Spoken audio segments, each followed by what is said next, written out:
하나님 아버지, 여기 귀한 헌금이 올라와 있습니다. 이 헌금 속에 이들의 간절한 기도가 들어있습니다.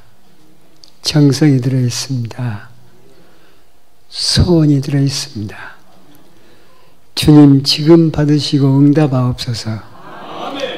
우리 주 예수 그리스도 이름으로 기도하옵나이다. 아멘. 목포 사랑의 교회 국악합창단 참 귀한 발걸음 했습니다. 나 교회 많이 다녀봤지, 집회 많이 다녀봤지만 처음이요. 이렇게 국악이 우리의 가슴을 뛰게 하는 것. 고맙습니다. 멀리. 여러분, 한국에 교회 많습니다. 5만 교회가 있습니다.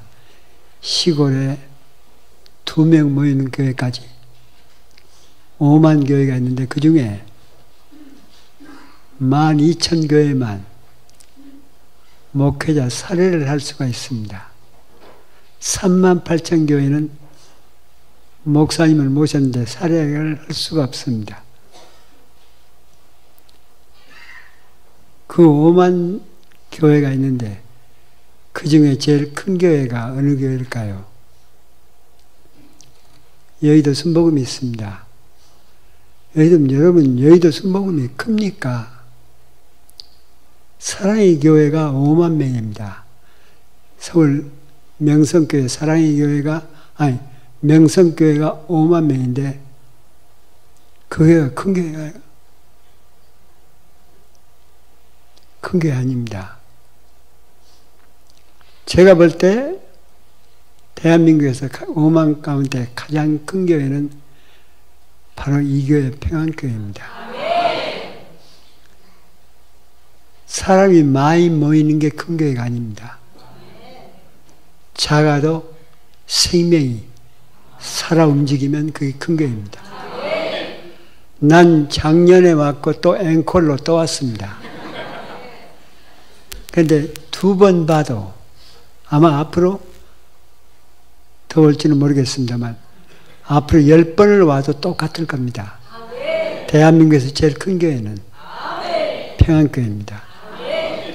여러분, 이렇게 가면 머지않아서 그 12 원포인트 맞습니까? 그것이 곧 응답될 겁니다. 시간 문제로 응답될 걸 믿습니다.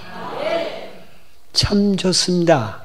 이렇게 좋은 교회, 제일 큰 교회, 살아있는 교회를 제가 봤으니 제가 많은 은혜를 받고 갈 겁니다. 여러분, 신앙생활 하면서 예수님을 만나보신 적 있습니까? 예. 예수님을 만나보신 적 있습니까? 종종? 보니까 멀뚱멀뚱한 거 보니까 예수님을 안 만난 것 같은. 자, 2차 대전 전입니다. 2차 대전 전에 일본은 어려운 삶을 살았습니다. 일본 북해도에 가면 큰 탄광이 있습니다. 그 탄광에서 탄을 캐는 사람이 광부가 몇 명이냐? 7,000명입니다. 그 탄광, 북해도 탄광은 국가에서 운영하는 탄광인데 거기에 와서 탄 캐는 사람은 어떤 사람들이냐? 7,000명이 전부 다 사형수입니다. 나라에서 사형수한테 질문을 합니다. 죽기 사형 집행하기 며칠 전에 너 북해도 가서 탄 캐다 죽을래? 앞으로 여기서 사형당할래? 그러면 전부 다 탄 캐다 죽겠답니다. 그들은 거기서 탄 캐다 죽습니다. 그러면서 또 거리 갑니다. 그런 사형수들만 7,000명이요. 그런데 그 7,000명이 전부 다 사형수지만 가족들이 있고 친척이 있습니다. 주말이면 사방에서 면회가 옵니다. 가족이 몰려듭니다. 주말이면 친척들이 면회를 오고 가족이 면회를 오니까 전부 다 나갑니다. 한 방에 40명 사형수가 자는데 그런데 7,000명 가운데 딱 한 사람만 면회 온 사람이 없는 거예요. 면회를 올 사람이 없습니다, 사실은. 일본 북해도에서 일본 최남단이 7,000입니다. 7,000인데 그 7,000이 최남단 육지에서 다시 하루 배를 타고 가면 조그마한 섬이 있습니다.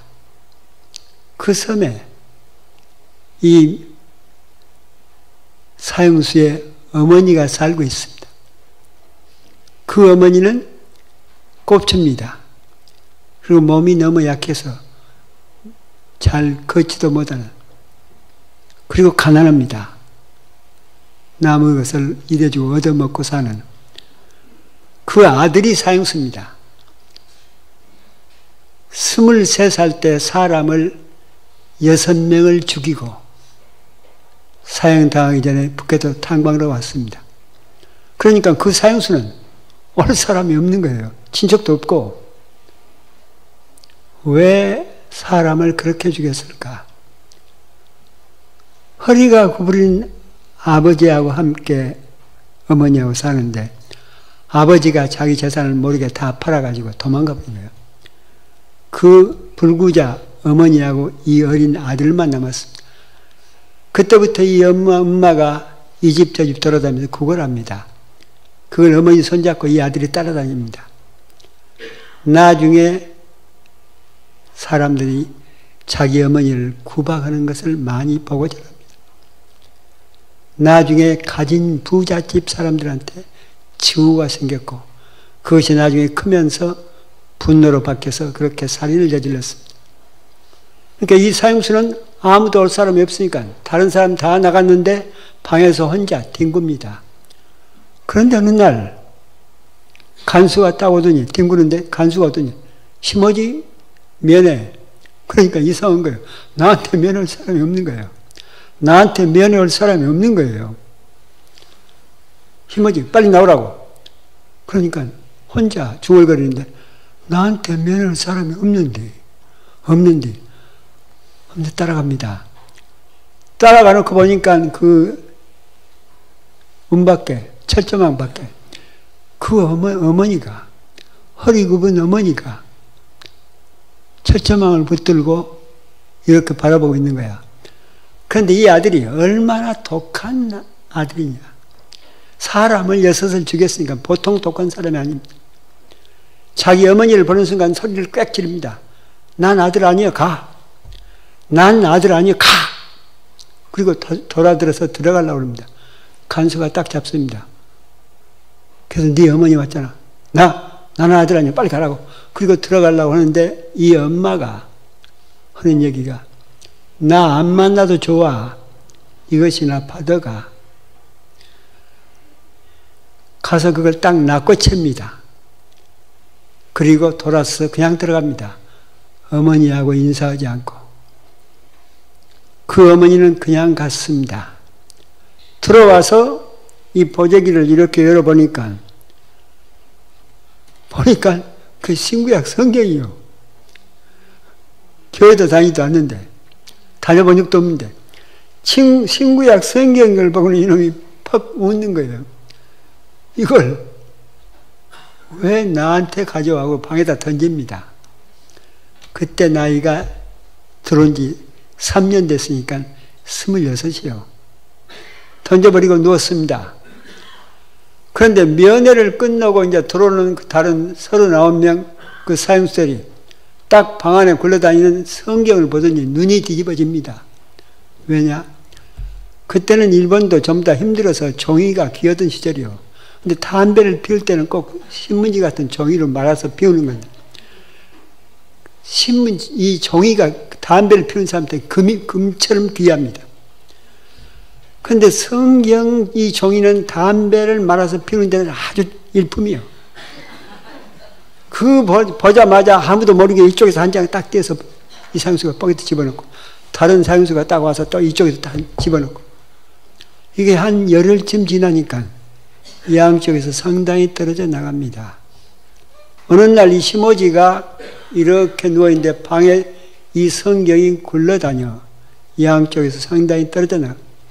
그때 이걸 보면서 우리 어머니가 그 멀리서 세상에 저걸 나한테 갖다 주려고 왔어. 그런데 내가 너무한 거 아니야? 혼자. 그런데 내가 너무한 거 아니야? 그때 그 성경을 집어서 이렇게 누워서 이렇게 떠서 봅니다. 그런데 신비합니다. 그 성경을 보는 순간 심어지의 눈이 성경에 꽉 박힙니다. 그리고 이걸 떼지를 못합니다. 성경에 어떤 힘이 있을까요? 아니면 다른 뭐가 작용을 했을까요? 그 성경에서 눈을 떼지를 못하고 탄캐로 들어갈 때도 그걸 가지고 들어갑니다. 그 다음부터는 아무한테 주지 않고 지하 200m에서 탄을 캡니다. 2시간을 탄을 캐면 30분 쉽니다. 그 쉬는 시간에 전부 다 상수들이 지하 빈 갱도에 모여가지고 있는데 심어지는 그 탄 캐는 사람들 머리에다 전등 그걸 가지고 성경을 읽고 있습니다. 그런데 너무 떠드는 거예요. 30분 쉬는 동안에 서로가 얼마나 떠드는지 나중에 보니까 이 성경을 읽을 수가 없는 거야. 너무 읽고 떠들고 난리니까. 한 달이 지나면서 거기서 100m 밖에 또 빈 갱도가 있습니다. 심어지는 그 39명 함께 탄을 깬 39명이 그 방에 떠들고 있는데 나는 30분 동안 성경을 읽으리라고 그 빈 갱도로 100m 가서 성경을 읽습니다. 한참 성경을 읽는데 산이 무너집니다. 산이 무너지면서 39명 있던 그 방 39명이 다 죽습니다. 자기 혼자만 사는 겁니다. 그때부터 심어지는 왜 나를 살렸는가 하고 찬송 잔 뉴턴과 똑같습니다. 왜 나를 살렸는가 하고 그렇게 울음을 터뜨립니다. 그 다음 그때부터 잠자는 시간 빼놓고는 날마다 울면서 왜 나를 살렸는가 하고 그러면서 사람이 달라집니다.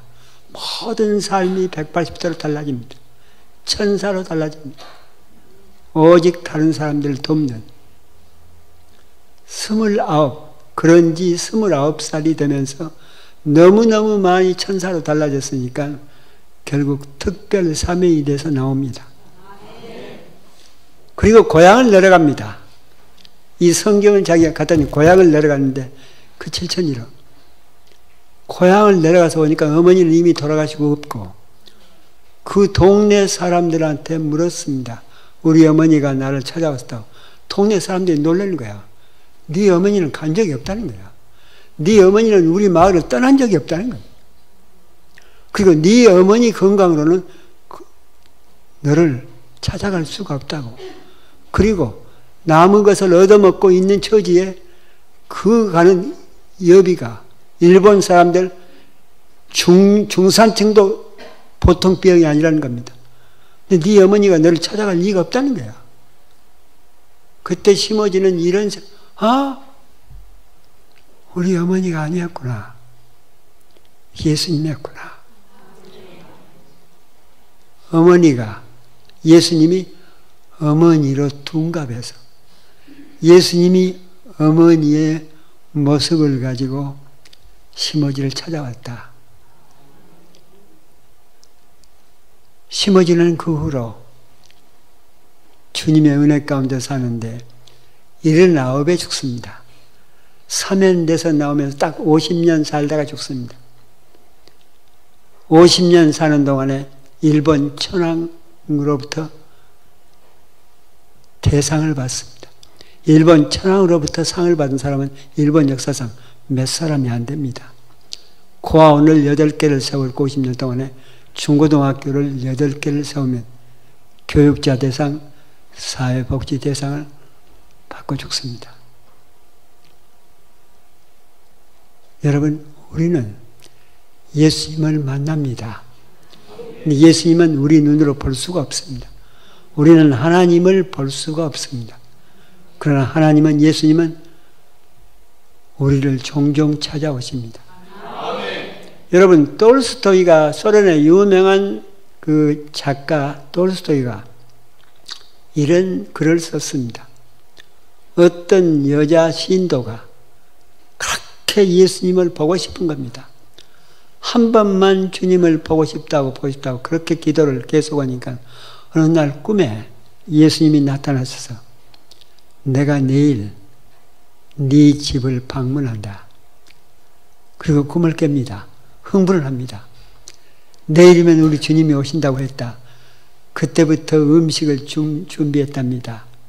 예수님 드실 음식을 많이 준비했는데 그 다음날 얼마나 추웠는지 눈이 그렇게 많이 내리더래요. 눈이 아침에 내리는데 보니까 군인들이 와서 눈을 쓸고 있더래요. 길에서 눈을 쓸고 있는데 보니까 어떤 그때는 군인이 대우가 약했는지 가난했는지 어떤 군인은 양말이 없이 군화를 쓰는데 군화가 떨어져가지고 발가락이 나왔더래요. 이 신도가 보니까 너무 불쌍한 거예요. 너무 군인들이 6명이 있는데 너무 불쌍하니까 군인들 방으로 불러다가 자기 집으로 불러다가 차를 대접하면서 예수님 드리려고 했던 음식을 조금 꺼내가지고 대접해서 보냈대요. 그리고 예수님을 기다립니다. 눈은 계속 내립니다. 한낮에 지나도 예수님이 안 오셔. 그런데 점심때쯤 누가 왔느냐? 어느 가난한 할머니가 사과를 파는데 사과를 광주리에 담아가지고 팔러 왔더래요. 근데 그 모습이 너무 처참해. 그래서 이 여신도가 예수님 드리려고 했던 음식을 대접하면서 차를 주면서 그리고 보냈대요. 그리고 오후에 계속 기다립니다. 저녁 무렵까지도 예수님이 안 오십니다. 그랬더니 구걸하는 할아버지가 와서 먹을 걸 달라고 예수님 드릴 걸 얼마를 띄어서 주었습니다. 보내고 예수님은 안 오셨습니다. 그날 종일. 밤 늦게까지 기다리는데 안 오셨답니다. 그리고 잠이 들었습니다. 그런데 밤에 꿈에 지난밤에 오셨던 예수님이 또 오셨습니다. 그래서 이 여자 신도가 왜 안 오셨는가 그랬더니 예수님 대답이 오늘 내가 3번이나 갔었다고. 그런데 나한테 그렇게 대접을 잘해서 고맙다고. 여러분, 언제 예수님을 만나본 적 있습니까? 아마 예수님은 여러분을 자주 많이 찾아갔을 겁니다. 그러나 여러분은 잘못 예수님을 모르고 만났을 가능성이 많습니다. 마태복음 25장 31절부터 46절까지를 보면 이런 내용이 나옵니다. 어느 날 예수님이 오셔서 사람들을 2그룹으로 나눕니다. 분류합니다. 한 그룹한테 뭐라고 그러냐? 너희들은 내가 배고팠을 때 먹을 걸 줬고 외로웠을 때 위로해 주었고 감옥에 갇혔을 때 찾아와 주었고 헐벗었을 때 옷을 주었다. 그러니까 그 사람들이 주님, 우리는 주님한테 그래 본 적이 없습니다. 우리는 주님한테 옷 준 적도 없고 감옥에 가본 적도 없고 뭐 했던. 그러니까 예수님이 뭐라고 하느냐? 너희들이 다른 사람한테 한 것이 그때 바로 그가 나야. 여러분, 예수님은 우리를 종종 찾아오십니다. 그런데 우리는 예수님을 전혀 모르고 아무렇게라도 박대해서 보내버릴 수도 있습니다. 슈바이처는 유럽에서 1950년대 최고 정상을 날리는 학자입니다. 의사입니다. 음악가입니다. 음악 박사, 신학 박사, 철학 박사, 논리학 박사, 해석학 박사 해서 모든 면으로 최고 정상. 그리고 구라파 사람들이 가장 존경하는 사람이 슈바이처였습니다. 의사하고 의학 박사였고.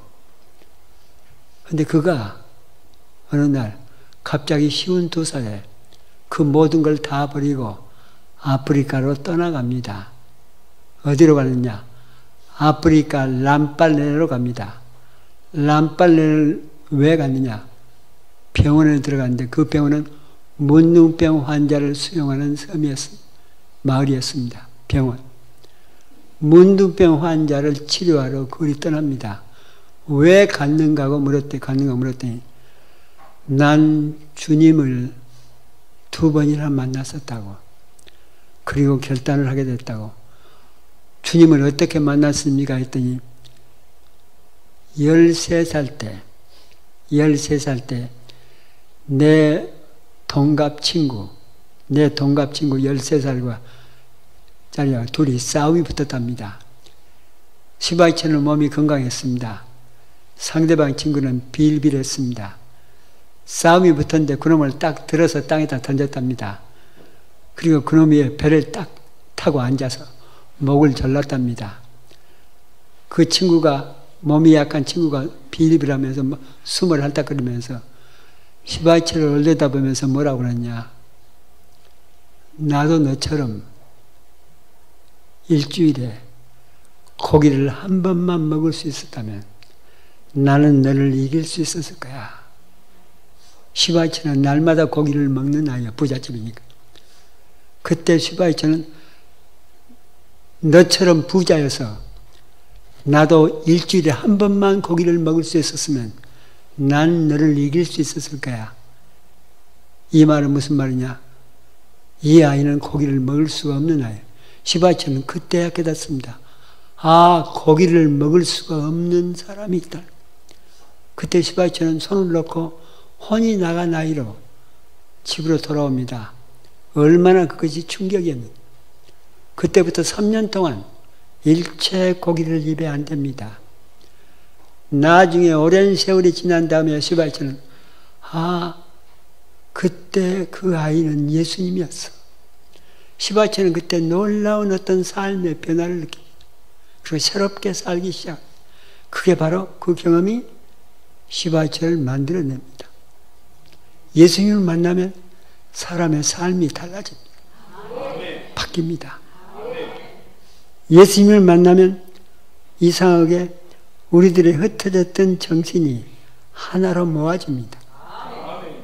예수님을 만나면 내 자신을 하나님한테 맡기는 그런 삶의 변화가 일어납니다. 오늘 본문 얘기입니다. 오늘 본문 얘기가 어떤 얘기냐? 엠마오 도상에 2 제자가 걸어갑니다. 예수님이 죽었다고, 십자가에 달려 죽고 없다고 절망해가지고 둘이 걸어갑니다. 그런데 한 나그네가 옆에 끼어듭니다. 옆에 끼어드는데 자기들 얘기에 끼어들어. 함께 얘기를 나눕니다. 그리고 가는데 그때가 석양 무렵입니다. 저녁 식사 무렵입니다. 근데 나그네는 그냥 가려고 그럽니다. 근데 예수님의 제자 엠마오도상의 2 제자는 그냥 가려고 그러니까 날이 저물었는데 우리 집에서 식사하고 주무시고 가시지요. 그러니까 나그네가 따라 들어옵니다. 집에 와서 저녁 식사를 하다가 기도를 딱 하는 모습을 보니까 그때 보니까 그가 예수님이야. 지나가는 나그네를 영접해서 대접을 했는데 바로 그 사람이 나그네였다. 여러분, 주님을 만나보신 적이 있을 겁니다. 분명히 있을 겁니다. 근데 우리가 몰랐을 뿐입니다. 창세기 18장 1절부터 15절까지 읽어보면 어떤 내용이 나오느냐. 아브라함이 100살입니다. 그리고 그 안에 사라는 80살입니다. 80살. 그러니까 이미 애를 낳을 수가 없는 겁니다. 하갈이 아들을 낳고 80살에 애를 낳을 수가 없는데 어느 날 아브라함이 자기 문 밖에 이렇게 석양의 문 밖에 앉아 있는데 어떤 3사람 나그네가 오고 있는 겁니다. 3사람 나그네가 이렇게 오고 있으니까 아브라함이 가서 반갑게 맞이하면서 우리 집에 들어와서 잠깐 먹을 것 좀 드시고 가세요. 우리 집에 들어와서 좀 음식 좀 드시고 가세요. 하고 가는 나그네를 불러드립니다. 나중에 그 나그네가 누구였느냐? 천사였습니다. 그 천사가 사라한테 뭐라고 축복하느냐? 너는 아들을 낳을 거다. 너는 잉태해서 아들을 낳을 거다. 그래서 80세 아들을 낳습니다. 그 이상이요. 나그네를 대접했더니 80세 할머니가 잉태해서 아들을 낳는, 예수님을 만나면 우리에게 그런 놀라운 일들이 많이 일어날 수 있습니다. 여러분 주님을 만나보신 적이 있을 겁니다. 언젠가. 오늘 집에 가서 곰곰이 생각해 보세요. 언제 나는 주님을 만났던가. 내가 여러분 앞에 이렇게 작년 왔고 또 와서 이렇게 앵콜로 와서 서 있는 이 영광은 내가 만난 주님 때문입니다. 난 그때는 몰랐습니다. 내가 만난 주님, 그 주님 때문에 난 여러분 앞에 서게 되고 난 목사가 됐고 나는 이렇게 하나님 앞에 감사한 삶을 살고 있습니다. 여러분, 내 고향이 전라남도 신안군 멀리 떨어진 정도 섬입니다. 지금은 유명한 섬이 됐습니다. 옛날에는 앞섬, 뒷섬이 바다로 갈라졌습니다. 지금 막아서 큰 섬이 됐습니다만 우리 섬은 앞섬이라 너무 작은 섬이요. 4개의 조그마한 마을로 이루어졌습니다. 인구가 한 300~400명 정도 되는. 여러분, 해방 이후로 우리나라는 너무 가난했습니다. 어디에만 학교가 있느냐? 면소재지. 면소재에만 초등학교가 있습니다. 그리고 그 외에는 학교를 세울 수도 없고 돈도 없습니다. 일제시대도 마찬가지였습니다. 그러니까 우리 섬은 면소재지하고 50리나 60리 떨어진 섬이에요. 그 조그마한 섬, 인구도 적습니다. 학교가 세워질 가능성은 전혀 없습니다. 그런데 해방 후 2년 후에 1947년도에 우리 섬에 학교가 세워집니다. 다른 데는 학교가 세워지고 없는데 우리 섬에 학교가 세워집니다. 기적이 일어납니다. 웬일이냐? 일본 중앙대학을 다니다가 대학교 2학년 마치고 학교를 자퇴합니다. 왜냐? 우리는 그때는 일제시대인데 우리나라가 망했는데 우리나라가 없는데 내가 공부하면 뭘 하냐? 그리고 학교를 일본에서 중퇴하고 그리고 어디로 들어가느냐? 만주 독립군으로 뛰어들어갑니다. 나중에는 상해도 들어가면서 독립운동을 합니다. 그러다가 해방이 됩니다. 해방이 되니까 서울로 자기 집으로 왔는데 집이 괜찮았던 모양입니다. 상동 감리교회를 새벽기도를 나갔습니다. 1년을. 해방 이후 1년 동안 새벽기도를 나가는데 새벽기도 제목이 뭐냐? 하나님, 내가 내 조국을 위해서 뭘 해야 되겠나이까? 저에게 말씀해 주시옵소서. 그 기도를 1년 새벽마다 가서 합니다. 그런데 1년 지나고 난 다음에 어떤 계시가 내렸냐? 오직 앞으로 학교가 세워지기가 어려운 깊은 곳, 오직 섬이나 산속 그런 데 가서 아이들을 모아서 가르쳐라.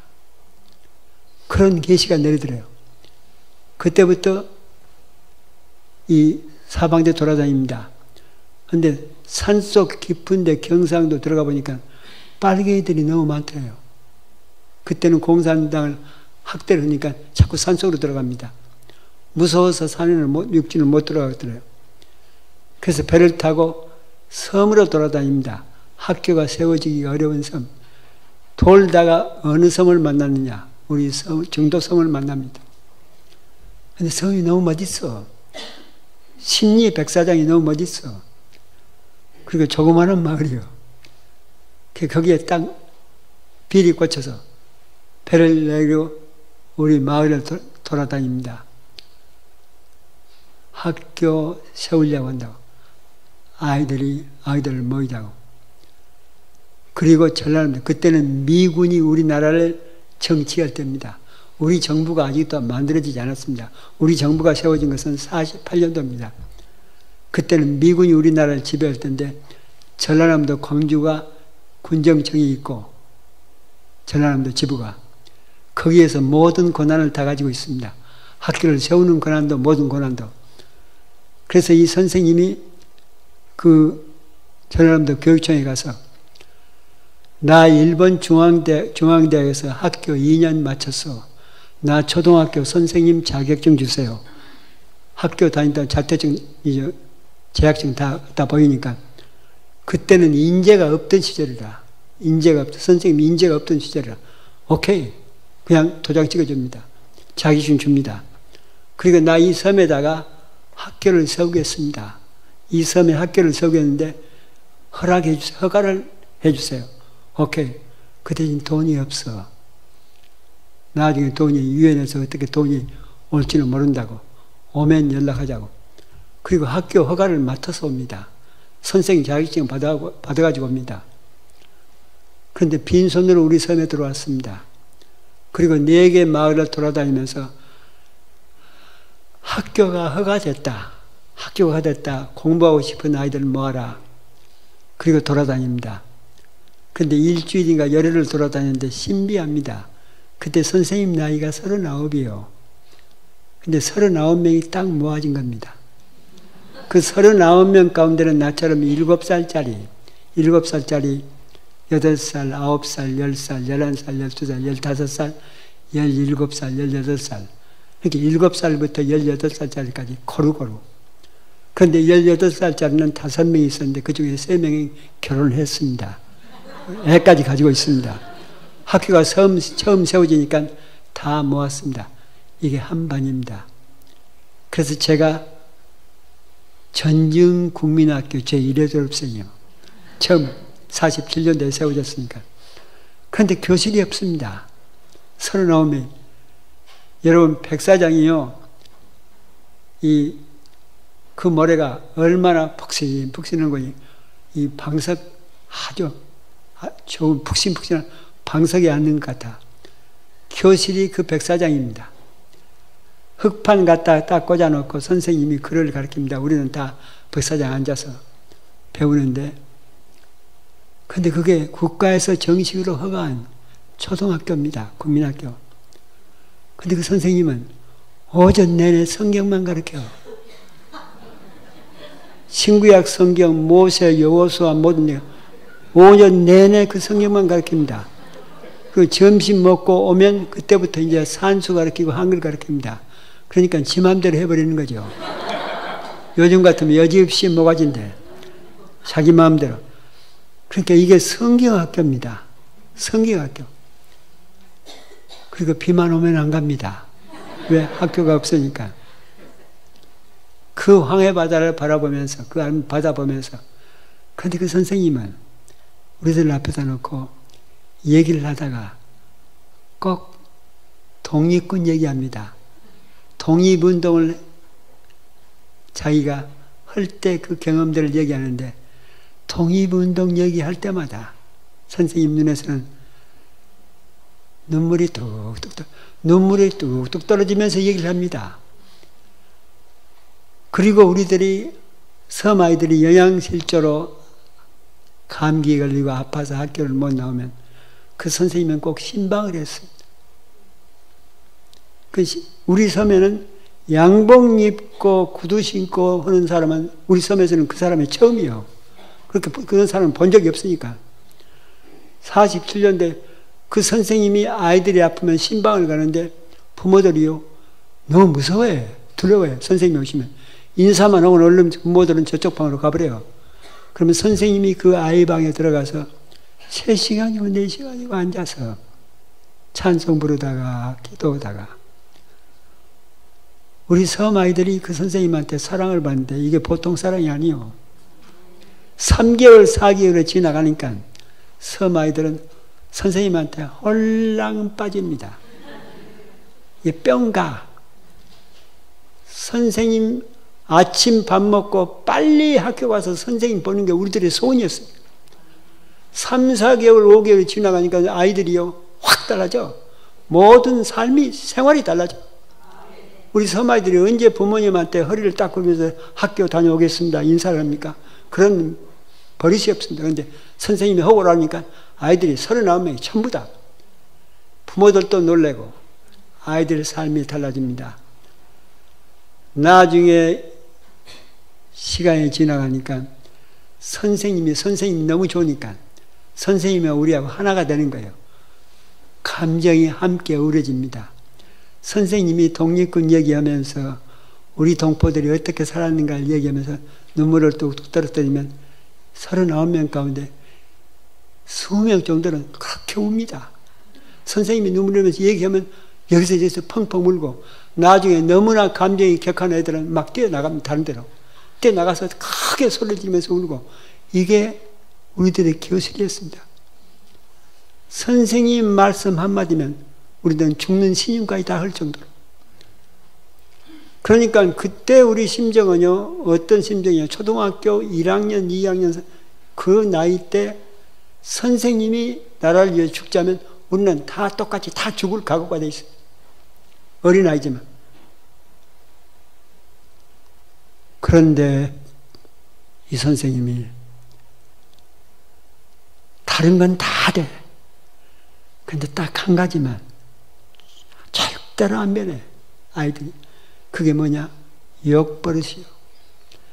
욕을 하는데 보통 하는 게 아니에요. 말하는데 말반 욕반이야. 그런데 화가 나서 욕을 하는 게 아니에요. 그냥 말하는데 여기 계속 섞여서 나와. 그때는요, 노트가 정식 노트가 아니고 미국에서 원조로 비료가 나옵니다. 비료는 종이 포대 안에 들어있습니다. 비료를 뿌리고 나면 빈 종이 포대만 남는데 그게 6겹이에요. 그걸 실다 풀고 나면 그 종이가, 누런 그 종이가 많이 나옵니다. 그걸 딱 잘라가지고 바늘로 꼬매고 나면 그게 노트입니다. 그건 공짜니까 노트가 되는데 문제는 연필이에요.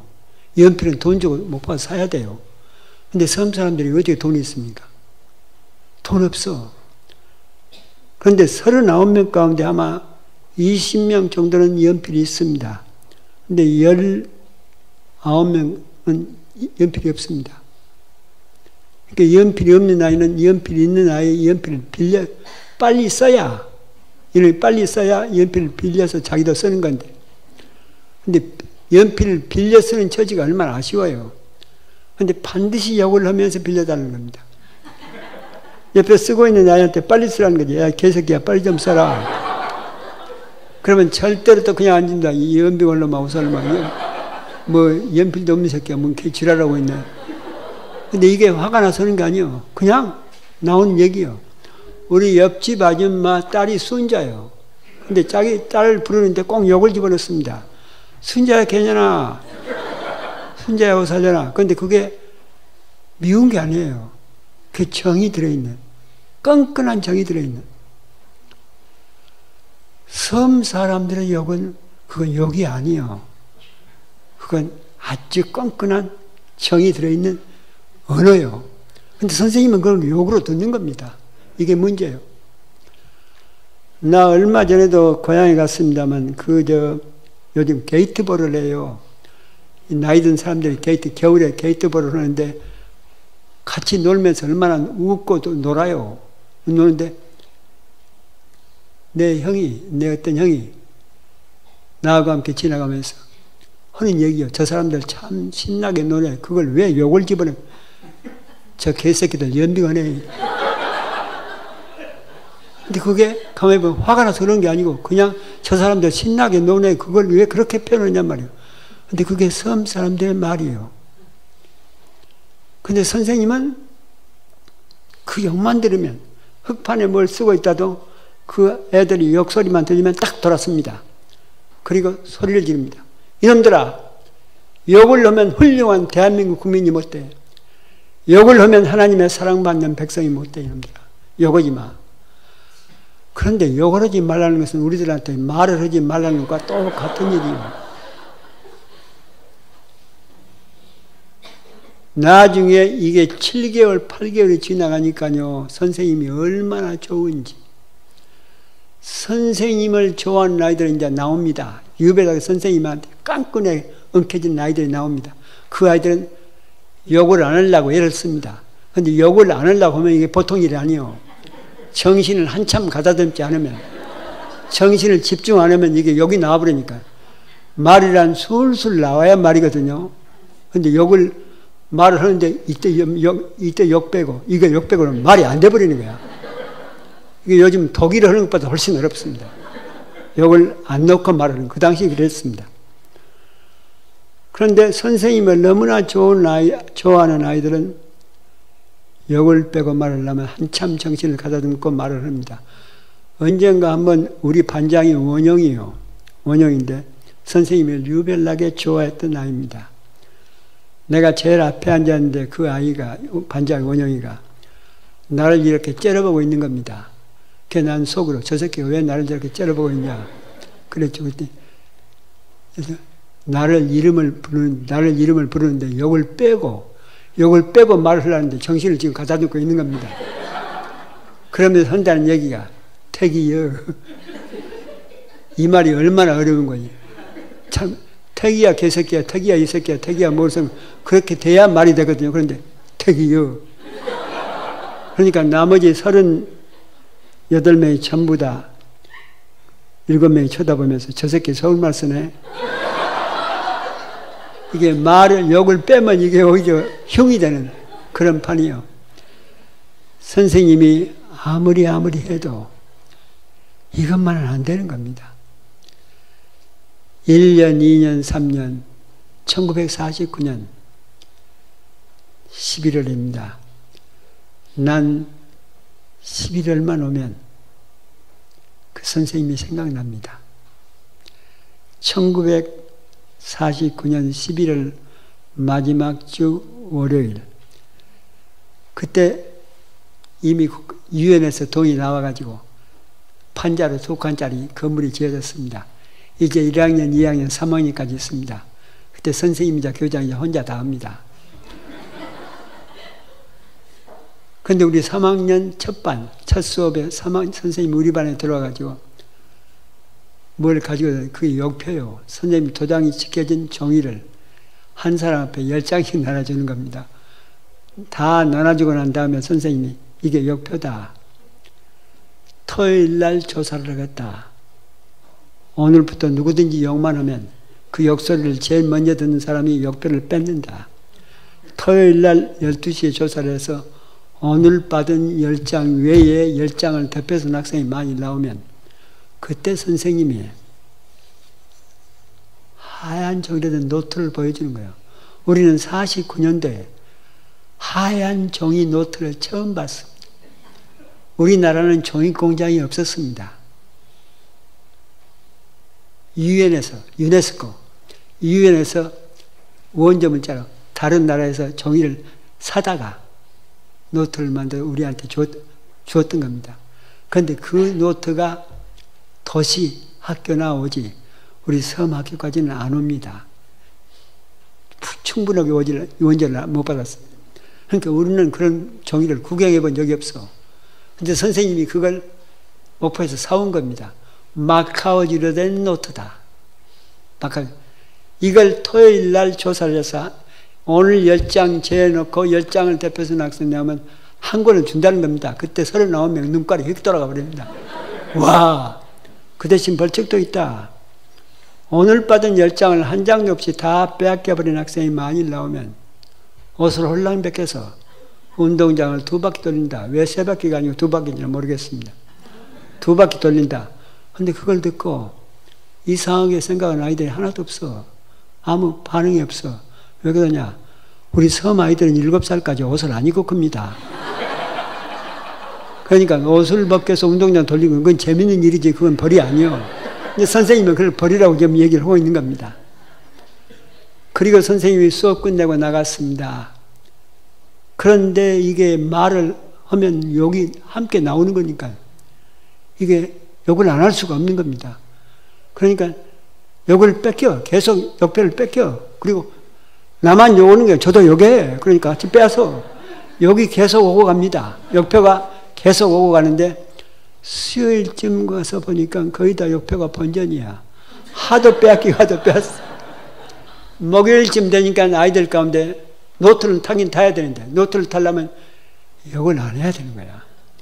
욕을 안 넣는 일은 딱 하나야. 말을 안 해버려야 돼. 그래서 책 보러 입을 똑똑 둘둘 닦고 눈깔만 돌리면서 그런 아이들이 많았습니다. 이게 전쟁이요. 욕을 않고 노트를 허튼히 타는 전쟁입니다. 토요일 12시가 됐습니다. 선생님이 종료하기 전에 반장이 선생님한테 갔다 오더니 역표 다 책상 앞에 내놓으라고. 그런데 어떤 놈은 자기 10장 딱 재놓고 40장을 더 뺏어놔요. 어떤 아이는 30장, 어떤 아이는 20장을 더 뺏어놔요. 10장. 나이가 많은 아이들이 많이 뺏었습니다. 나이가 적은 아이들이 많이 빼앗겼고 39명 가운데 어떤 아이들은 다 뺏기고 2장, 1장. 근데 39명 가운데 역표를 한 장도 없이 다 빼앗겨버린 학생이 1명 나왔습니다. 그게 바로 나요. 나는 나 혼자 다 뺏겼다고는 생각을 안 했습니다. 옷을 벗고 돌아도 함께 돌면 그건 재밌어. 그 교실을 돌아다닙니다. 역표 다 뺏긴 아이. 근데 다 있어. 1장 이상은. 다 있어. 나 혼자 책상에 돌아와서 내가 그렇게 좋아하는 선생님한테 나만 역표를 다 뺏겼다. 너무 미안한 거예요. 그런데 교실이 난립니다. 교실이 난립니다. 누구는 몇 권이다, 누구는 몇 권이다, 누구는 쫓겼다고 난리가 났는데 그때 선생님이 종례를 하러 들어오시는 겁니다. 1949년 11월 마지막 주 토요일 바람이 유별나게 세게 불었습니다. 그 선생님이 들어오시는데 나는 제일 앞자리였으니까 너무 미안해서 눈을 감아버렸죠. 고개를 숙이고 눈을 감아버렸는데 그 떠들던 교실이 갑자기 조용해지는 거예요. 나중에 왜 이렇게 조용을 하고 고개를 들어봤더니 그 선생님이 내 앞에 딱 서서 나를 떨어져라고 내려다보고 계시는 거예요. 내 눈과 선생님 눈이 딱 마주치는 겁니다.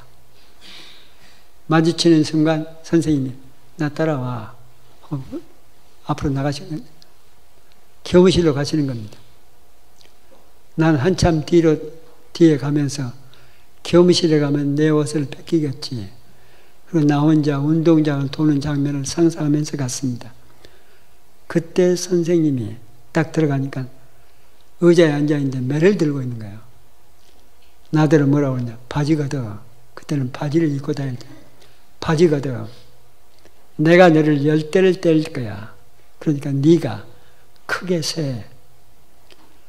그때 선생님 앞에서 무릎을 바지를 딱 걷어올리고 매를 맞는데 난 그 좋은 선생님이 그렇게 세게 때릴 줄 몰랐습니다. 딱 하나 치는데 빨리 안 내요. 딱 하나 치는데 난 다리 부러지는 줄 알았어. 난 몸이 약한 사람이에요.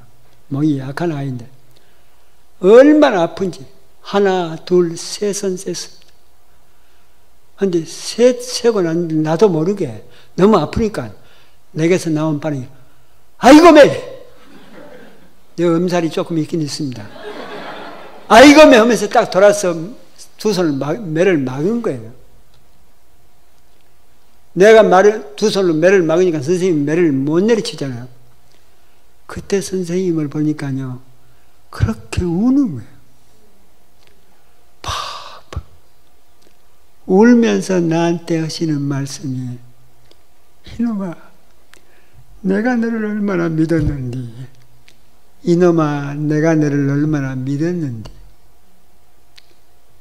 난 아버지 사랑을 모르고 컸습니다.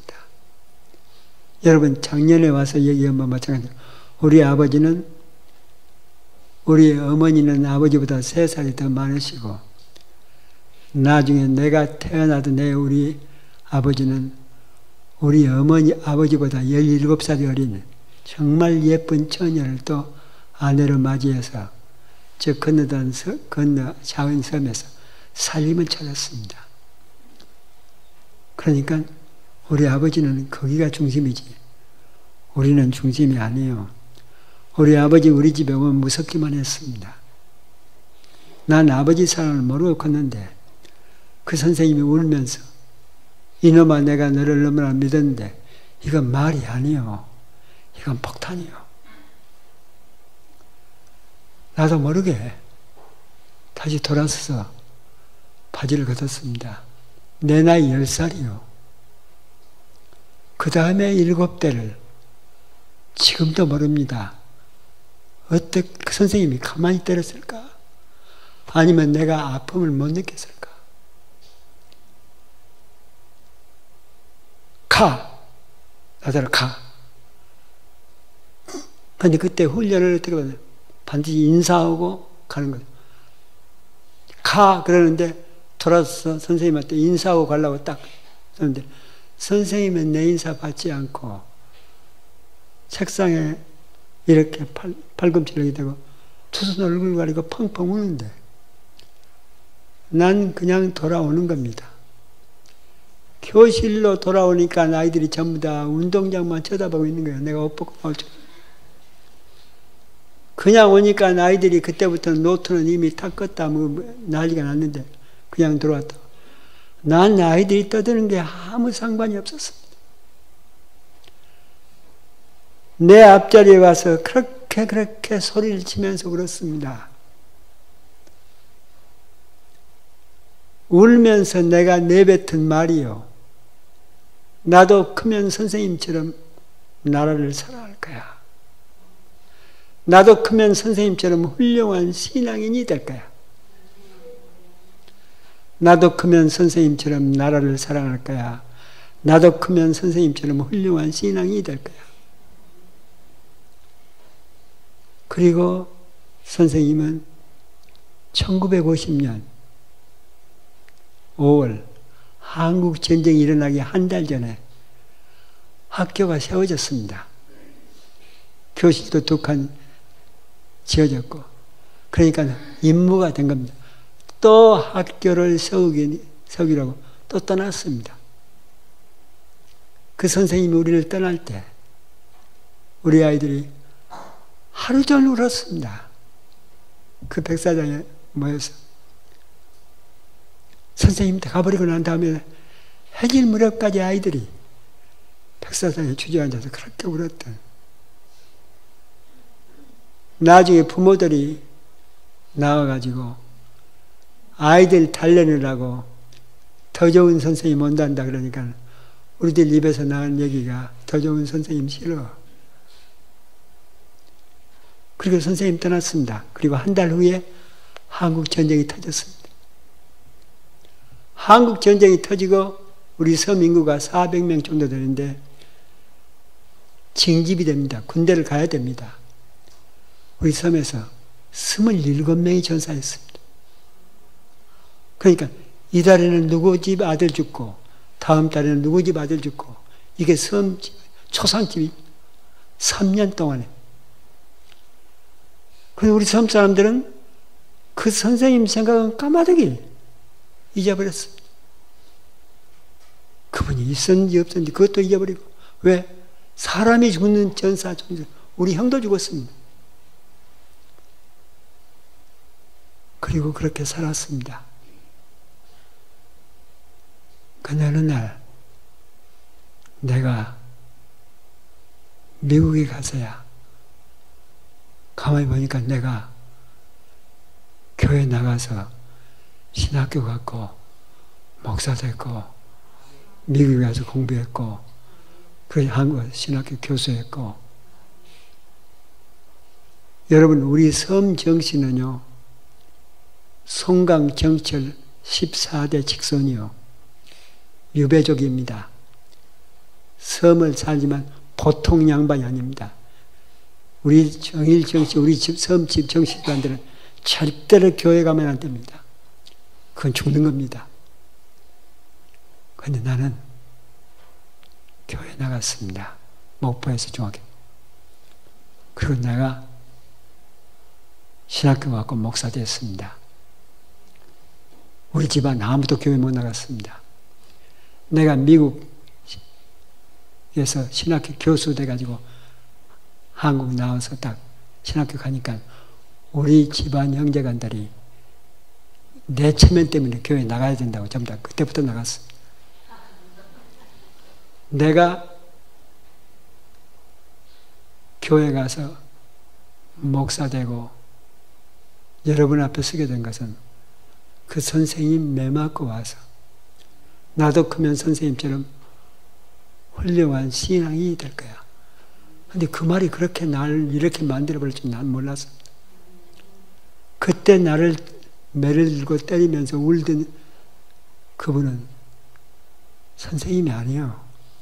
나중에 보니까 예수님이야. 난 예수님을 만났던 겁니다. 그때 선생님이 매 맞고 와서 제가 나도 크면 선생님처럼 나라를 사랑할 거야. 난 그때부터 지금까지 변함이 없습니다. 오늘 지금도 변함이 없습니다.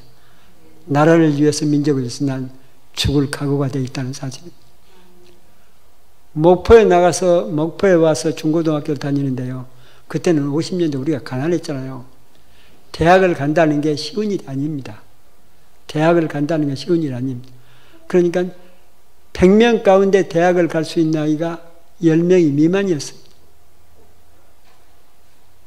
그런데 대학을 못 간다면 아이들이 상당히 절망도 하고 그럽니다. 가난하다는 사실. 그런데 나는 대학을 갈 수가 없었습니다. 우리 아버지 폐결핵으로 몇 년 동안 알아 누웠고 갈 수가 없었는데 나는 그것 가지고 한 번도 절망이나 불평불만을 해본 적이 없습니다. 왜냐? 꼭 대학을 가야 되나?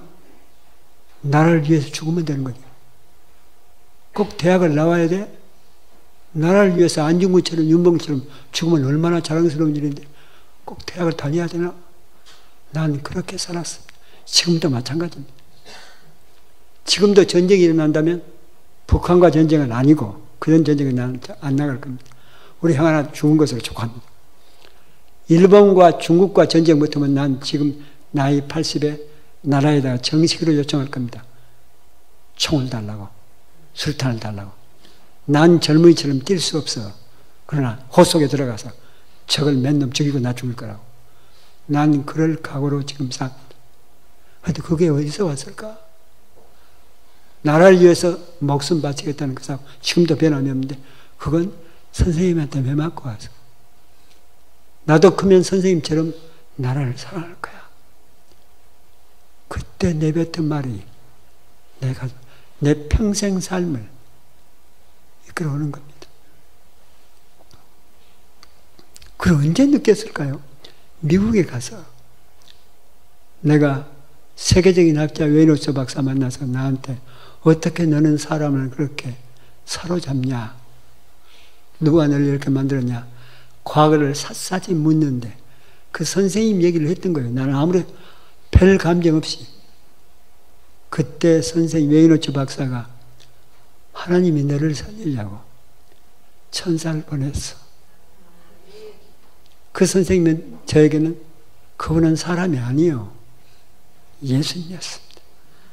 예수님 만나면 인생의 방향이 달라집니다.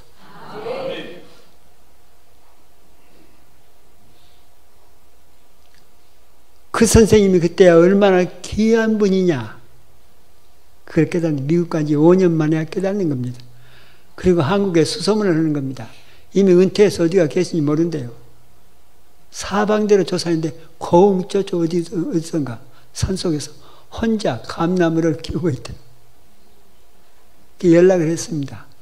5년 동안 편지 주고받다가 83년 2월 말에 제가 우리 모교 한신대학 교수로 부름받고 나왔습니다. 3월 2일부터 강의했습니다. 그리고 3월 15일 봉급 탔고 3월 23일 그 선생님과 나와 서울에서 만나기로 약속했습니다. 선생님이 내가 돈 다 보냈으니까 비행기 타고 김포에 도착하고 선생님 만나서 제가 서울 평창 올림피아 호텔 2층 중국 식당 주인 2층 방에 거창한 잔치상을 마련했습니다. 그 선생님 앞에 모시 앉혀놓고 34년 만에 내가 선생님을 만나는 겁니다. 얼마나 흥분을 했는지. 그 선생님이 앞에 딱 앉았는데 제가 흥분을 해서 그때 모습을, 선생님 모습을 제대로 못 봤어요. 왜 이렇게 깡말랐을까? 왜 이렇게 뼈만 남았을까? 너무 많이 늙으셨구나. 그러면서 앞에 모시 앉혀놓고 제가 그때 무릎을 꿇고 인사를 드렸습니다. 선생님, 오늘 저는 선생님이 만드셨습니다. 선생님, 1949년 11월 마지막 주 토요일 욕표 다 뺏겠다고 저를 매일 때리셨습니다. 선생님 기억나세요? 했더니 왜 기억을 못하겠냐요? 그게 너무나 분명하대. 그때 선생님이 저한테 뭐라고 하신 줄 아세요? 이놈아, 내가 너를 얼마나 믿었는지 그렇게 말씀했어요. 그것도 기억하세요? 기억한대요. 그리고 선생님한테 제가 젓갈을 집어들어 드리고 음식이 거창하게 마련됐습니다. 내가 젓갈을 들고 선생님이 음식을 집는 걸 보면서 그때 나도 음식을 집기 시작했습니다. 난 음식을 먹고 있는데 선생님은 그 많은 음식을 잔치상을 내가 일부러 꾸렸으니까 집었다 놨다 집었다 놨다. 그 내가 선생님 왜 드시지 않고요? 그랬더니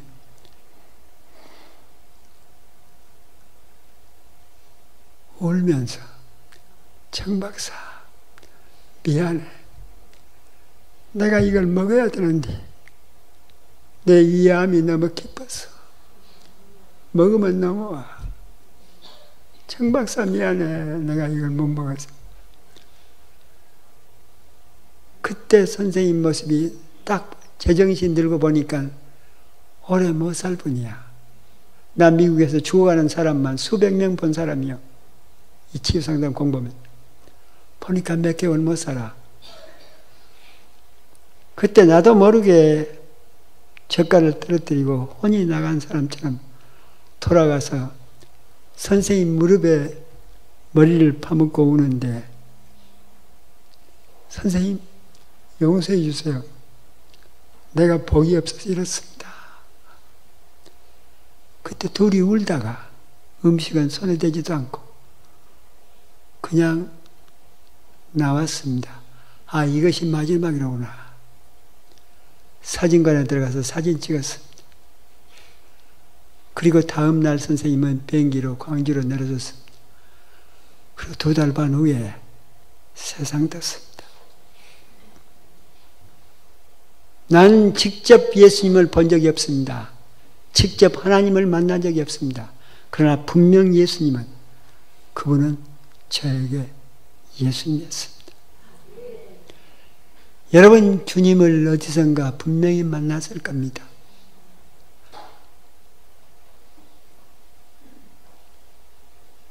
저에게 두 번째 오신 주님이 있습니다.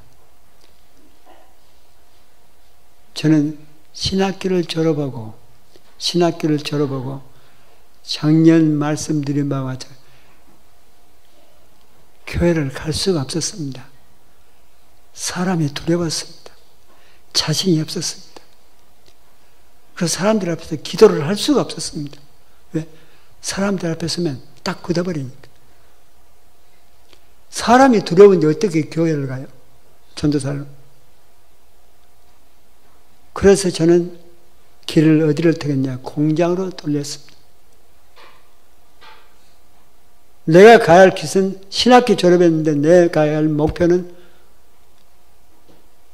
전도사인데, 목사인데 그 길을 가지 않고 내가 공장에 들어가서 노동을 해. 그것도 정식도 아니고 일일 노동자. 그걸 7년을 합니다. 7년을 하면서 심한 우울증에 시달립니다. 인생을 살고 싶지 않아. 인생을 정리해버리고 싶은 그런 유혹에 계속 시달립니다. 그렇게 7년을 사는데 신학교 나하고 졸업했던 친구는요, 이미 7년 만에 목사가 되어 있는 거예요. 교회 목회를 하다가 어느 날 내 생각이 나더라는 겁니다. 그 친구가. 그리고 오후에 공장 끝나는데 정문 앞에서 나를 기다리고 있는 거예요. 그 친구가 저녁을 사주었습니다. 그리고 헤어졌습니다. 그 친구가 헤어지고 난 다음에 돌아갔는데 그 친구가 밤에 잠을 못 잤대요. 왜냐? 내가 죽어. 내가 살 것 같지 않아. 그리고 그 다음날 그 친구가 다시 왔습니다. 1968년 8월. 그 친구가 나한테 다시 와서 뭐라고 했느냐. 봉투를 내밀면서 이 돈이면 네 식구가 한 달 먹고 살 수 있는 돈이야. 그러니까 한 달 동안 자기가 소개해준 목사님한테 가서 기도받고 오라는 거야. 한 달 동안. 그래서 그 친구 말 따라서 난 그때는 이미 넋이 없는 사람이야. 친구 따라서 그 목사한테 찾아갑니다. 친구가 소개해준 거기가 어디냐? 바로 소록도요. 난 소록도를 가본 적이 없습니다. 1968년 소록도를 딱 들어가니까요. 3,500명이 살고 있었습니다. 그런데 문득 나 환자는 200명 뿐이야. 나머지 3,300명은 다 문둥병을 앓았다. 다 나은 분들이요. 근데 육지로 나올 수가 없어. 왜? 흔적이 너무나 분명해. 거기서 그냥 살아. 닭도 키우고 돼지도 키우고 농사도 짓고 8개 마을에 교회 8개 정해놓고 그러고 보니까 그들은 새벽기도 90분, 낮 예배 90분, 밤 예배 90분 1년 365일 쉬지 않고 내가 도착한 시간이 낮 예배 시간이요. 중앙교회. 난 중앙교회당 들어갔는데 내 친구가 소개해준 목사님한테 쫙 끝에 가면 한 20분 걸어가야 된대요. 중앙교회당으로 들어갔습니다. 난 중앙교회당이요. 예배 드리려고 들어간 게 아니에요. 하도 더워서 들어갔습니다. 중앙교회당에 딱 들어갔는데 중앙교회당은 어떤 교인들이 모였냐. 다른 교회는 전부 다 스스로 걸어갈 수 있는 분들이 예배를 드린 것이 각 마을의 교회고 중앙교회당은 스스로 걸어올 수 없는 사람들이요. 문득병을 너무나 심하게 알아서 자기가 스스로 이 건강한 분들이 리아카에다가 안 하다가 3명, 4명 태워가지고 또 실어다가 놓고 안아주고 또 가고 거의 수백 대가. 그래서 중앙교회당에 모인 신자들이 1000여 명이 됩니다. 부목사님이 낮 예배를 인도했습니다. 그런데 예배 드리기 시작 전에 20분 동안 통성기도 시간을 줍니다. 통성기도 시간이 되면요, 그건 사람의 소리가 아닙니다. 천명이 소리를 지른대요.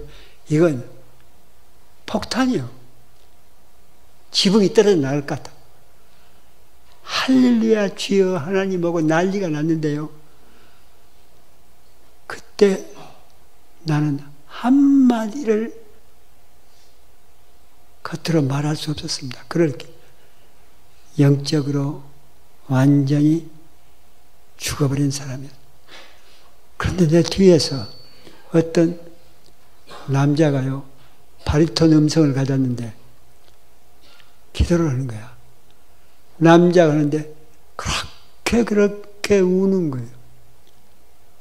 울다가 갑자기 뚝 그치고는 말로 하나님 은혜가 이렇게 놀라운데 어떻게 그 은혜를 갚는디요? 보니까 충청도요. 하나님 은혜가 이렇게 놀라운데 어떻게 그 은혜를 갚는디요? 하고는 또 그렇게 울어요. 그렇게 반복을 합니다. 그런데 그 남자가 피가 터져 나올 것처럼 통곡을 하는데요. 이건 가슴을 치는 거예요. 여자 울음소리는 쉽게 감동이 안 됩니다. 하도 잘 우니까. 근데 남자가 그렇게 울어대니까 가슴을 치는데 툭하고 한참 듣다가 내 가슴이 울컥거리니까 누구는 하나님 은혜가 얼마나 놀라우면 저럴까 돌아다봅니다. 돌아다보는 순간에 제가 엄청난 충격을 받습니다. 사람이요. 근데 사람이 아니야. 코가 없어. 귀가 없어. 머리, 눈썹 아무것도 없고. 그리고 구멍은 바로 뚫리고 콧구멍은 바로 뚫렸고. 그러니까 바로 뚫린 구멍으로 이게 콧물, 눈물이 나와. 그리고 입도 이렇게 붙었고, 눈도 붙었고. 근데 보니까 하나님 은혜가 이렇게 놀라운데 보니까 팔목이 없는 거야. 근데 어떻게 그렇게 살았을까요? 그분이 그렇게 울다는 갑자기 울다 하나님 은혜가 이렇게 놀라운데 그리고 또 울고. 근데 그 모습을 보는 순간 나도 모르게 이상하게 발끝에서부터 뜨거운 불이 올라오는데 그 불이 올라오면서 뭐로 변하느냐? 소리로 변해요. 악! 소리가 나는데 이 소리를 내가 억제를 할 수가 없어요. 악! 하다가 넘어집니다. 내가 딱 넘어지는데 소리 안 내려고. 곧 예배 시작을 해야지. 곧 예배 시작을 하는데 내가 이렇게 내 소리를 내가 막을 길이 없으니까 발버둥을 치는데 내가 소리를 질러버리면 예배가 안 되는 겁니다. 발버둥을 치면서 입을 틀어막고 있는데 2분, 3분도 안 됐는데 그분이요. 나를 툭툭 쳐요. 치면서 예배 끝났어요. 일어나세요. 근데 예배는 시작도 안 됐거든요. 근데 이분이 나를 툭툭 치면서 예배 끝났어요. 일어나세요. 근데 이분이 나를 이렇게 세우려고 지금 그러는 거야. 한 3번? 그래서 내가 눈을 뜬 겁니다. 근데 이게 웬일이요? 그 처녀명이 아무도 없는 거야. 목사도 없고 나하고 단둘이요. 보니까 내가 넘어지면서 입을 막았는데 그분 바지가랑이를 딱 입에 딱 물고 손을 막은 거예요. 그러니까 내가 딱 물고 있으니까 이분이 갈 수도 없고. 그러니까 나중에 얘기가 끝이 없이 내가 울 것 같더래. 그래서 쳤다고. 내가 놔주니까 그분이 보니까 그 다음 놀라게 발목이 없는 거예요. 그러니까 지금 이렇게 기어갑니다. 밖에 가면 또 누가 레아카 가지고 데려오겠죠. 난 그때부터 아무도 없어요. 그 2분, 3분 동안에 90분이 지나간 겁니다. 이걸 뭐라고요? 엑스타스, 황홀경, 성령에 불 맞았을 때 사람한테 올 수 있는 그런 현상. 난 그 후로 한 번도 그걸 다시 느껴본 적이 없습니다. 내가 켄터키 가서 공부하면서 보니까 토마스 머튼이면 소리 안 냅니다. 그 수도사들은요, 딱 수도봉 입고 그냥 눈 감고 명상으로 기도합니다. 근데 수도사들이 딱 명상으로 기도를 하는데 두 손을 딱 듭니다. 두 손을 들고 딱 기도하는 시간이 평균으로 18시간에서 23시간입니다. 절대 어디 안 갑니다. 나중에 끝나고 나온 그 수도사들한테 얼마 동안이나 기도하셨나 그러면 그분들 고백은 15분, 20분, 분명 물리적인 시간은 20시간, 23시간이 지났는데 본인들은 15분, 20분. 그럴 수 있습니다. 우리가 어떤 깊은 황홀기에 빠져들어가면. 근데 저는 그런 경험을 소록도에서 했어요. 내가 그렇게 나중에 그분은 가더니 그때는 내가 마음 놓고 소리를 치면서 울었죠. 파락을.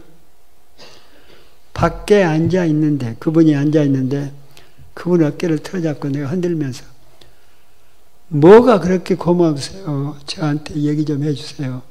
뭐가 그렇게 고마우세요? 저한테 얘기 좀 해주세요.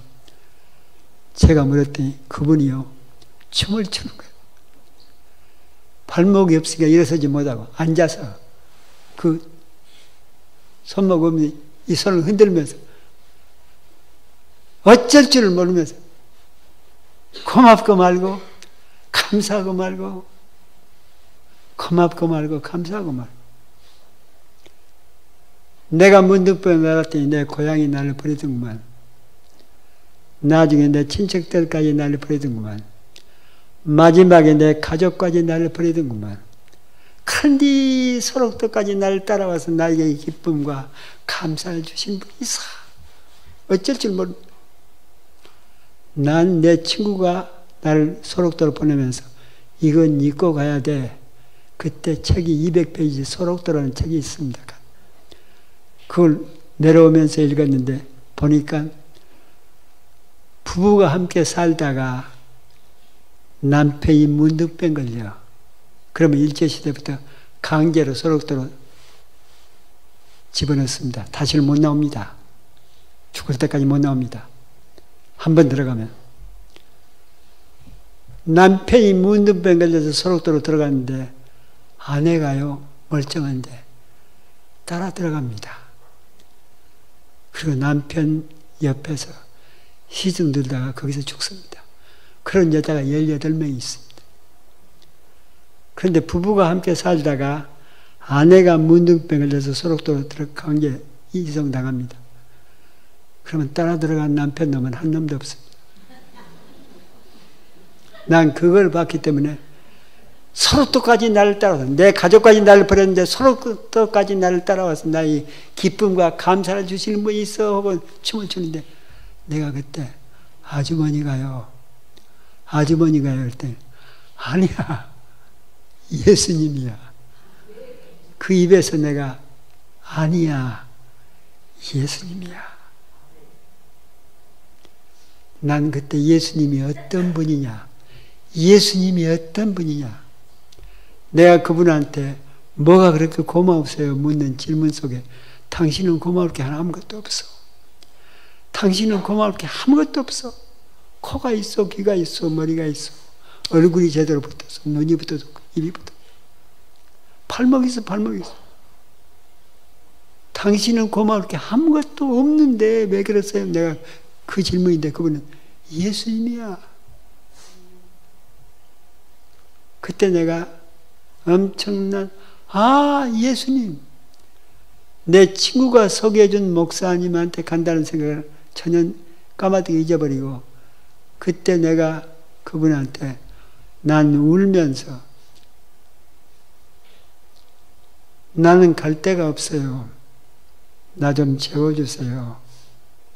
그랬더니 나한테 대답이 미안하지만 정부로부터 자기가 배당받은 방이 2평이 안 된대요.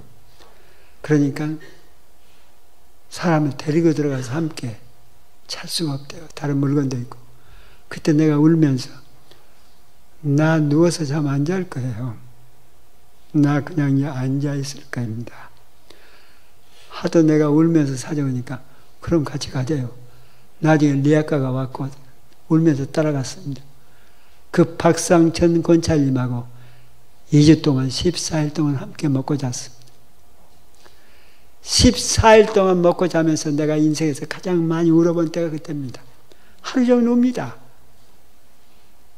그분은 눈물이 많습니다. 나에게 나를 위해서 기도할 때마다 그렇게 웁니다. 난 대성통곡하고. 그런데 놀라운 것은 2주 동안 함께 살면서 그가 한 번도 불평불만을 한 적이 없습니다. 2주 동안 살면서 한 번도 누구한테 원망해 본 적이 없습니다. 그리고 뭐가 그렇게 자신만만할까? 백만장자 같아. 부자 같아. 부러울 것이 하나도 없는,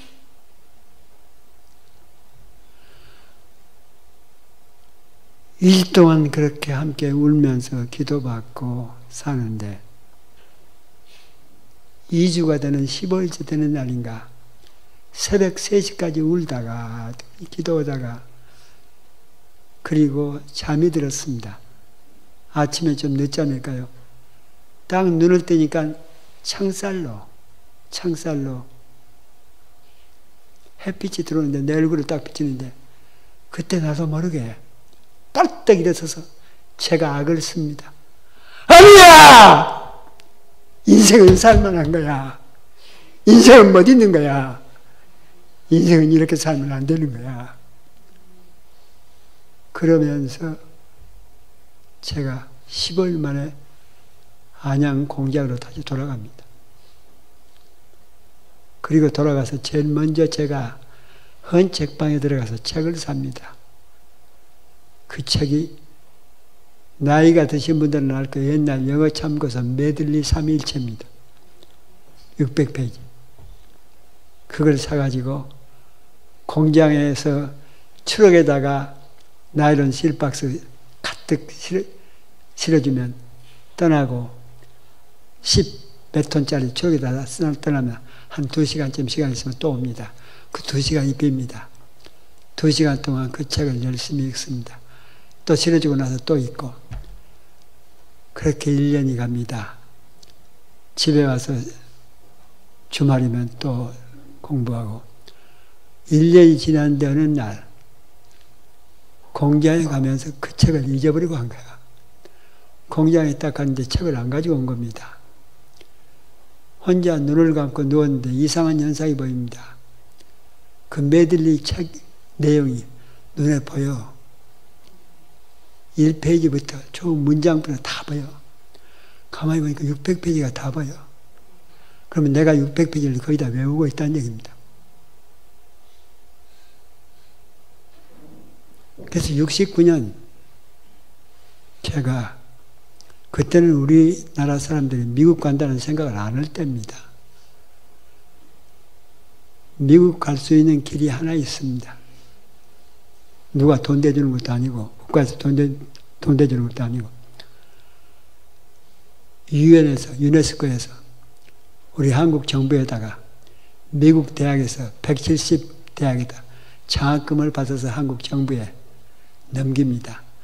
미국 대학에 그냥 몸만 가면 공부할 수 있도록 장학금을 받는 조건으로 170명을 한국 정부에서 선발해 달라고. 그게 문교부 유학고시, 문교부 유학시험 이겁니다. 국가에서 치는 겁니다. 170명 모집하는데 8,000명 이상 응시합니다. 직장이 없던 시절이라. 제가 69년 그 시험에 응시합니다. 난 내 수험번호를 지금도 잊지 않습니다. 168번. 그 시험을 제가 합격합니다. 광화문에 걸려있던 68번 합격자 명단. 그걸 가지고 제가 미국 유학으로 떠납니다. 미국 가서 말 한마디도 할 수 없었던 내가 견딜 수 있었던 4년 동안 견딜 수 있었던 12년을 사는데 처음 4년이 제일 어렵습니다. 강의를 들을 수도 없고 말도 안 되고 그때 그걸 견뎌낼 수 있었던 것은 소록도 박상성 권찰리 편지를 보냅니다. 저한테. 제가 편지를 보내면 답장이 옵니다. 2달 만에 한 번씩 편지가 오고 갑니다. 편지가 자주 오고 가던 시절이 아니니까. 편지를 받으면 제가 통곡을 합니다. 박상정 권찰님 편지를 받으면. 그런데 문제는 박상정 권찰님은 편지를 쓸 수가 없습니다. 한글을 모릅니다. 학교를 다닐 수가 없기 때문에, 안 다녔기 때문에. 옆에 사람한테 불러주면 그걸 대필자가 씁니다. 그 대필자가 편지를 쓰고 옆에다가 자기 얘기를 씁니다. 지금 박상천 권사님이 편지를 읽어주면서 저렇게 울고 있다고. 그러면 나는 대성통곡을 합니다. 가장 힘들었을 때 그 편지 포켓에 집어넣고 화장실에 가서 펑펑 옵니다. 그러면 힘이 납니다. 나를 그렇게 힘내게 해줬던 분은 박상천 권사님. 근데 4년이 지난 어느 날 편지가 안 오는 거예요. 내가 2번, 3번 보내도. 나중에 드디어 편지가 왔는데 그건 박상천 권사님의 편지가 아닙니다. 대필자가 돌아가셨다고.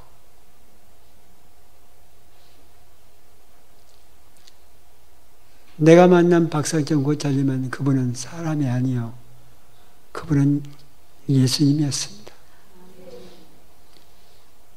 그분 만나고 내 삶이 180도 달라집니다.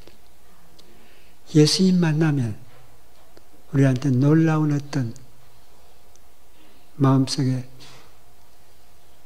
충격적인 감동이 옵니다. 감동을 받으면 우리 삶의 방향이 달라집니다. 흩어졌던 정신이 모아집니다. 그리고 하나님 앞에 더 가깝게 하는, 우리는 수도 없이 많은 주님을 만날 수 있습니다.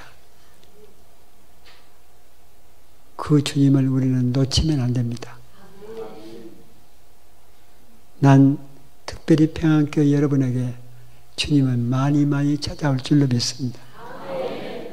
그래서 앞으로 평안교회가 대한민국을 주름잡는 큰 교회로 부상할 것을 믿습니다.